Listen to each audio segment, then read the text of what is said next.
ಶ್ರೀಯುತ ನಾಗಾಭರಣ ಸರ್ ಅವರು ಒಂದೆರಡು ಮಾತುಗಳನ್ನ ಆಡಬೇಕು ಅಂತ ಕೇಳ್ಕೊತೀನಿ. I am very honoured to have work with Nagabharana sir as a child artist and also in a telefilm, a very unique telefilm. This was many years ago, of course, and I'm so happy to share the stage with him today. Sir, dayavitu ಎರಡು ಮಾತುಗಳು. ಎರಡು ಅಂತ ಹೇಳಿದ್ದಾರೆ, ಎರಡು ಹೇಳಿದ್ದಾರೆ. ಆತ್ಮೀಯರೇ, ಮನುಷ್ಯ ಯಾವಾಗಲೂ ತನ್ನ ಸ್ವಾಸ್ಥ್ಯವನ್ನು ಕಾಪಾಡಿಕೊಳ್ಳಬೇಕಾದ್ರೆ ಕೇವಲ ಶರೀರ ಸ್ವಾಸ್ಥ್ಯ ಅಷ್ಟೇ ಮುಖ್ಯ ಆಗಲ್ಲ, ಮಾನಸಿಕ ಸ್ವಾಸ್ಥ್ಯವೂ ಕೂಡ ಬಹಳ ಮುಖ್ಯ ಆಗ್ತದೆ. ಎಲ್ಲಿ ಮನಸ್ಸು ನೆಮ್ಮದಿಯಾಗಿರ್ತದೋ ತಾನೇ ತಾನಾಗಿ ಶರೀರ ಆರೋಗ್ಯವಾಗಿರ್ತದೆ. ನಮ್ಮಲ್ಲಿ ಬಹಳಷ್ಟು ಜನಕ್ಕೆ, ಅದರಲ್ಲೂ ಇತ್ತೀಚಿನ ದಿನಗಳಲ್ಲಿ ಮೊಬೈಲ್ ಬಂದ ಮೇಲೆ ಮಾನಸಿಕ ಸ್ವಾಸ್ಥ್ಯ ಒಂದರ್ಥದಲ್ಲಿ ಮೊಬೈಲ್ ಸ್ವಾಸ್ಥ್ಯವಾಗಿಬಿಟ್ಟಿದೆ. ಅದು ಯಾವಾಗ ಎಲ್ಲಿರುತ್ತೆ ಅಂತ ಹೇಳೋಕ್ಕಾಗಲ್ಲ. 4 ಜನ ಒಟ್ಟಿಗೆ ಇರ್ತಾರೆ, ಆದರೆ ಒಬ್ರಿಗೊಬ್ರು ಮಾತಾಡ್ತಿರಲ್ಲ, ಎಲ್ಲರೂ ಅದನ್ನು ಜೊತೆ ಮಾತಾಡ್ತಿರ್ತಾರೆ. ಆದರೆ ಇಷ್ಟು ಜನ ಇದ್ರಿ, ಎಲ್ಲರೂ ಎಲ್ಲಿ ನೋಡ್ತಾ ಇದ್ದೀರಿ? ರಂಗಭೂಮಿಯನ್ನು ನೋಡ್ತಾ ಇದ್ರಿ, ನೃತ್ಯವನ್ನು ನೋಡ್ತಾ ಇದ್ರಿ, ಅವರು ಹೇಳುವ ಕಥನ ಕ್ರಮವನ್ನು ಅನುಸರಿಸ್ತಾ ಇದ್ರಿ. ಅವರ ಮುಖಭಾವದ ಮುಖಾಂತರ ನಿಮ್ಮ ಭಾವನೆಗಳನ್ನು ಹೊಂದಿಸೋದಕ್ಕೆ ಸಿದ್ಧವಾಗ್ತಾ ಇದ್ರಿ. ಅತ್ತಾಗ ಅತ್ತು, ನಕ್ಕಾಗ ನಕ್ಕು ಅವರ ಜೊತೆ ತಾಧ್ಯಾತ್ಮತೆಯನ್ನು ಹೊಂದೋದಕ್ಕೆ ಪ್ರಯತ್ನ ಪಡ್ತಾ ಇದ್ರಿ. ನಿಮಗೆ ಗೊತ್ತಿರಬೇಕು, ನಮ್ಮ ಗುರುಗಳು ವಿ ವಿ ಕಾರಂತರು ಹೇಳೋ ಮಾತನ್ನು ಇಲ್ಲಿ ಹೇಳ್ತೇನೆ, ಕಾರಣ ಎಂದಿಗೂ ಪ್ರಸ್ತುತ. ಅದು ಸಿನಿಮಾ ಎಲ್ಲರನ್ನ ಬಹಳ ದೊಡ್ಡದಾಗಿ ಕಾಣಿಸುತ್ತೆ ಅಂತ.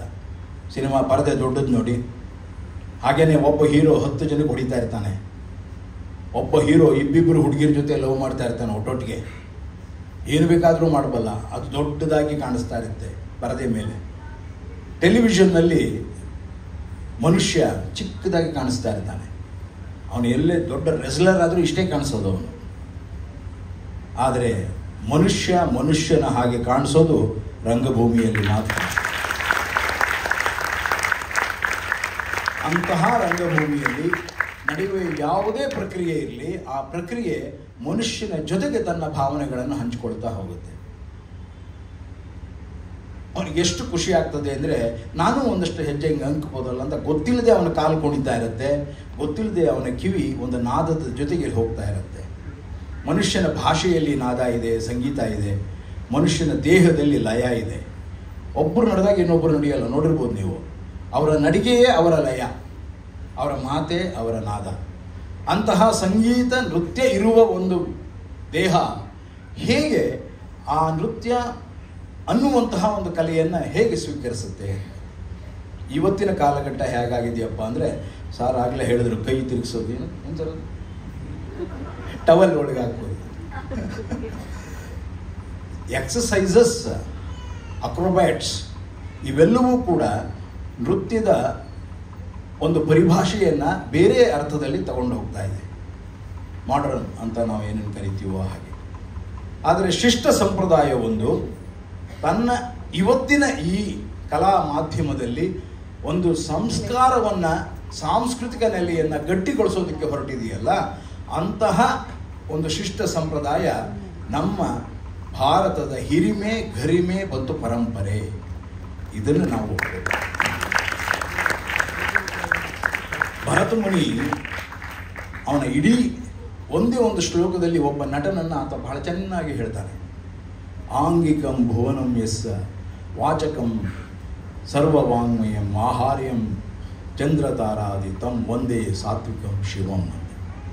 ಅವನ ಒಂದು ಆ ಶ್ಲೋಕ ಇಡೀ ನಟನೆ ಮತ್ತು ನಟನಿಗೆ ಮತ್ತು ನಾಟ್ಯಕ್ಕೆ ಎಲ್ಲಕ್ಕೂ ಸಮರ್ಪಿತವಾಗುವ ಎಲ್ಲವನ್ನು ಅದೇ ಹೇಳ್ತಾ ಹೋಗುತ್ತೆ.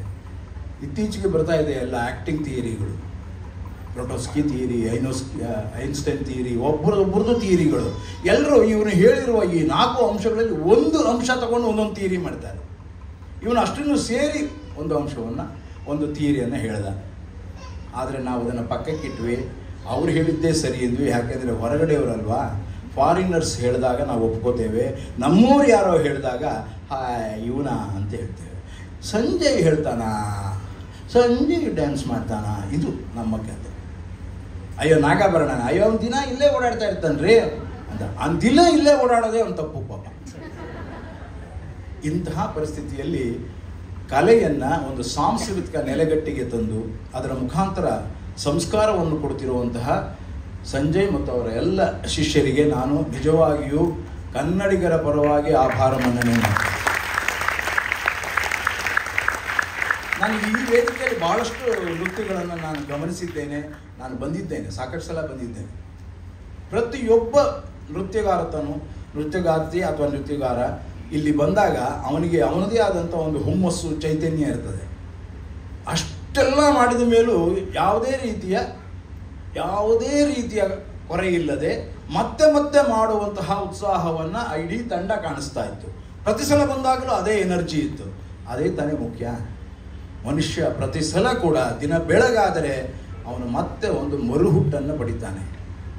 ನಾಳೆ ಬೆಳಿಗ್ಗೆ ನಾವು ಇರ್ತೀವಿ ಅಂತ ಗ್ಯಾರಂಟಿನಾ? ಆದರೆ ಇರ್ತೀವಲ್ಲ, ಆಸೆ, ಕನಸು. ನಾಳೆಗಾಗಿ ಆ ಕನಸುಗಳನ್ನು ಹೊತ್ತುಕೊಡ್ತೇವೆ, ಮತ್ತೆ ಮರುಹುಟ್ಟು ಪಡಿತಾ ಇರ್ತೇವೆ. ನಮಗೆ ಈ ರೀತಿಯ ಕಲಾ ಮಾಧ್ಯಮಗಳು ನಮ್ಮನ್ನು ಮತ್ತೆ ಮರುಹುಟ್ಟು ಕೊಡ್ತಾ ಇರುತ್ತೆ. ಇಲ್ಲಿ ಒಂದು ಹೃದಯ ಇದೆ, ಈ ಹೃದಯ ಬಡಿತಾ ಇರುತ್ತೆ, ಅದಕ್ಕೆ ಈ ಭಾವನೆ ಇದೆ, ಈ ಭಾವನೆ ಅದು ಸೇರಿಸ್ಕೊಳ್ತಾ ಇರುತ್ತೆ ಅಂತ ಖುಷಿಯನ್ನು ಪಡ್ತಾ ಇರುತ್ತೆ. ಇಲ್ಲದಿದ್ದರೆ ಮೆಷಿನ್ ಮೇಡ್ ಆಗ್ತೀವಿ ನಾವು. ಈಗಾಗಲೇ ಆರ್ಟಿಫಿಷಿಯಲ್ ಇಂಟೆಲಿಜೆನ್ಸ್ ನಿಮ್ಮ ಮನೆಗೆ ಬಂದುಬಿಟ್ಟಿದೆ. ಇನ್ನು ಮೇಲೆ ನೀವು ಯಾರು ಯೋಚನೆ ಕೂಡ ಮಾಡಬೇಕಾಗಿಲ್ಲ. ಕಸ ಗುಡಿಸೋಕ್ಕೂ ಒಂದು ಯಂತ್ರ ಇರುತ್ತಲ್ಲ, ನೀವೇ ಕಸ ಗುಡಿಸ್ತೀರಾ, ಹಿಂಗೆ ಅಂದ್ಬಿಟ್ಟು ಹೋಗ್ತಿರ್ತೀರಾ, ಅದೇ ಏನೇನೋ ಮಾಡ್ಕೋತಾ ಇರುತ್ತೆ. ಇವೆಲ್ಲವೂ ಶುರುವಾಗಿರುವಾಗ ಯಂತ್ರ ಮಾನವರಾಗುವುದರ ಮೊದಲು ಮಂತ್ರ ಮಾನವರಾಗುವಂತಹ ಕೆಲಸವನ್ನು ಕಲಾ ಮಾಧ್ಯಮಗಳು ಮಾಡ್ತಾರೆ. ಅಂತಹ ಕಲಾ ಮಾಧ್ಯಮಗಳ ಜೊತೆಯಲ್ಲಿ ಇವತ್ತಿದ್ದೇವೆ. ಎಲ್ಲರೂ ಹುಟ್ಟುಹಬ್ಬ ಆಚರಿಸ್ಕೋತೀವಪ್ಪ. ನಾವು ಎಷ್ಟು ಬರುತ್ತೆ ಗೊತ್ತಾ, ಬೆಳಗ್ಗೆ ಎದ್ದು ಬರ್ಡೇ ದಿವಸ ಅದೇನೋ ಗೊತ್ತಿಲ್ಲದವರೆಲ್ಲ ಬರ್ಡೇ ವಿಶಸ್ ಕಳಿಸ್ತಾ ಇರ್ತಾರೆ.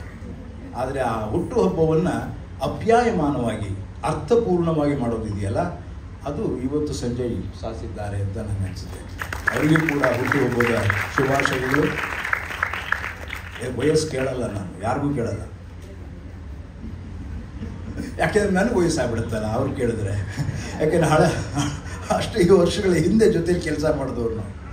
ಅಂದಿನಿಂದ ಒಂದಲ್ಲ ಒಂದು ರೀತಿ ತನ್ನ ಕ್ಷೇತ್ರವನ್ನು ನಿಗದಿಪಡಿಸಿಕೊಂಡು ಆ ಕ್ಷೇತ್ರದ ಮುಖಾಂತರ ತನ್ನನ್ನು ತಾನು ಸಾಧಿಸಿಕೊಳ್ತಾ ಇರುವಾಗ ಸಂಜಯ್ಗೆ ಮತ್ತು ಅವರೆಲ್ಲ ಸ್ನೇಹಿತರಿಗೆ ಮತ್ತು ಇಡೀ ತಂಡಕ್ಕೆ ಶುಭಾಶಯಗಳನ್ನು ಹೇಳ್ತಾ, ನಿಜವಾಗ್ಲೂ ಭಾಳ ಖುಷಿಯಾಗೋದು. ಇಡೀ ಸಭೆ ತುಂಬಿಬಿಟ್ಟಿದೆ.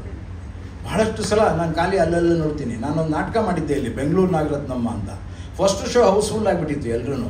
ಸೆಕೆಂಡ್ ಶೋ ಮಾಡಿದಾಗ ಒಂದು ಅಲ್ಲೆಲ್ಲೋ 5 ಜನ 10 ಜನ ಹಿಂಗೆ ಕೂತಿದ್ರು. ನಾನು ಯಾಕೆ ಹೀಗೆ ಅಂತ ಅನ್ಕೋತಾ ಇದ್ದೆ. ಮಲ್ಲೇಶ್ವರದಲ್ಲಿ ಆಡಿಯನ್ಸಕ್ಕೆ ಬರೋಣ ಅಂತ. ಟಿಕೆಟ್ ಇಟ್ಟರೆ ಬರಲ್ಲ, ಟಿಕೆಟ್ ಇಲ್ಲ ಅಲ್ವಾ, ಎಲ್ಲ ಇನ್ವೈಟೀಸೇ. ಆದರೆ ಯಾವತ್ತಾದರೂ ಒಂದು ಕಾಲ ಬರಲಿ, ಇದಕ್ಕೂ ಟಿಕೆಟ್ ಕೊಟ್ಟು ನೋಡುವಂತಹ ಜನ ಬರಲಿ. ಅದರ ಮುಖಾಂತರ ಇವತ್ತು ನಿಜವಾಗಿಯೂ ಬೇಕಿರುವ ಅರ್ಥಪೂರ್ಣವಾದಂತಹ ನೃತ್ಯಗಳು ಮುಂದೆ ಬರುತ್ತವೆ. ಅವರು ಕೂಡ ಭಾಳ ಚೆನ್ನಾಗಿ ಎಲ್ಲವನ್ನೂ ಬಳಸ್ಕೊಳ್ಬೋದು. ಹೊಸ ತಂತ್ರಜ್ಞಾನವನ್ನು ಬಳಸ್ಕೋಬೋದು, ಹೊಸ ಹುಡುಕಾಟವನ್ನು ಮಾಡ್ಬೋದು, ಹೊಸ ರೀತಿಯ ಬ್ಯಾಲೆಗಳನ್ನು ಮಾಡ್ಬೋದು, ಹೊಸ ಆಲೋಚನೆಗಳನ್ನು ನಮ್ಮ ಮುಂದೆ ತಂದಿಡ್ಬೋದು. ಅದಕ್ಕೆಲ್ಲ ಬೇಕಾಗಿರುವ ಅರ್ಥ ಬರಬೇಕಾದ್ರೆ ಆ ರೀತಿ ಆಗಬೇಕಾಗುತ್ತೆ. ಸೊ ಇನ್ನು ಮೇಲೆ ಯಾವುದೇ ಕಲಾ ಮಾಧ್ಯಮವನ್ನು ದುಡ್ಡು ಕೊಟ್ಟು ನೋಡುವಂತಹ ಕೆಲಸಕ್ಕೆ ನಮ್ಮ ಕಲೆಗಳು ಸಾಧಿಸಲಿ ಅಂತ ಆಶಿಸ್ತಾ, ಅವರೆಲ್ಲರಿಗೂ ಶುಭಾಶಯಗಳನ್ನು ಹೇಳ್ತಾ, ನಿಮಗೂ ಕೂಡ ಶುಭಾಶಯಗಳು ಹೇಳ್ತಾ ನನ್ನ ಮಾತನ್ನು ಮುಗಿಸ್ತೇನೆ. ಸಿರಿಗನ್ನಡಂ ಗೆಲ್ಲಿ. ಧನ್ಯವಾದಗಳು ಸರ್. ಬಹಳ ಸತ್ಯವಾದ ಮಾತನ್ನ ಹೇಳಿದ್ದೀರಾ. ನೃತ್ಯ ಕಲೆ ನಾನು ಸ್ವಲ್ಪ ಲಕ್ಕಿ ಅಂತ ಹೇಳ್ಬೋದು, ಬೈ ಗಾಡ್ಸ್ ಗ್ರೇಸ್. ಆದರೆ ಬಹಳಷ್ಟು ಕಲಾವಿದರು ಎಸ್ಪೆಷಲಿ ಆಫ್ಟರ್ ದ ಪ್ಯಾಂಡಮಿಕ್ ತುಂಬ ಕಷ್ಟಪಡ್ತಾ ಇದ್ದಾರೆ. ಆ್ಯಂಡ್ ಬಹಳಷ್ಟು ಜನ ನೃತ್ಯೋತ್ಸವ ಆರ್ಗನೈಸ್ ಮಾಡ್ತಾರೆ, ಆದರೆ ಎಲ್ಲದಕ್ಕೂ ಹಣವನ್ನು ಕೊಡ್ತಾರೆ, ವೇದಿಕೆ ಕೊಡ್ತಾರೆ, ಸ್ಟೇಜ್ ಲೈಟಿಂಗ್ ಕೊಡ್ತಾರೆ, ವಿಡಿಯೋಗ್ರಾಫರ್ ಕೊಡ್ತಾರೆ, ಇನ್ವಿಟೇಷನ್ ಮಾಡೋರು ಕೊಡ್ತಾರೆ. ಬಟ್ ಕಲಾವಿದರಿಗೆ ಮಾತ್ರ ಕೊಡಲ್ಲ. ಕಲಾವಿದರಿಗೆ ಬಂದು ಡ್ಯಾನ್ಸ್ ಮಾಡೋಗಿ ನಿಮಗೆ ವೇದಿಕೆ ಕೊಡ್ತೀವಿ ಅಂತಾರೆ. ಕಾರ್ಯಕ್ರಮಕ್ಕೆ ಜೀವ ಕಲಾವಿದರು ಅಲ್ವಾ? ಕಲಾವಿದರು ಇಲ್ಲದೆ ನೃತ್ಯೋತ್ಸವ ಏನ್ ಪ್ರಯೋಜನ? ಇದನ್ನ ಬಹಳಷ್ಟು ಆರ್ಗನೈಸರ್ಸ್ ಅರ್ಥ ಮಾಡ್ಕೋಬೇಕು ಅಂತ ನಾನು ತುಂಬಾ ಹೃದಯದಿಂದ ವಿನಂತಿ ಮಾಡ್ಕೊತಾ ಇದ್ದೀನಿ.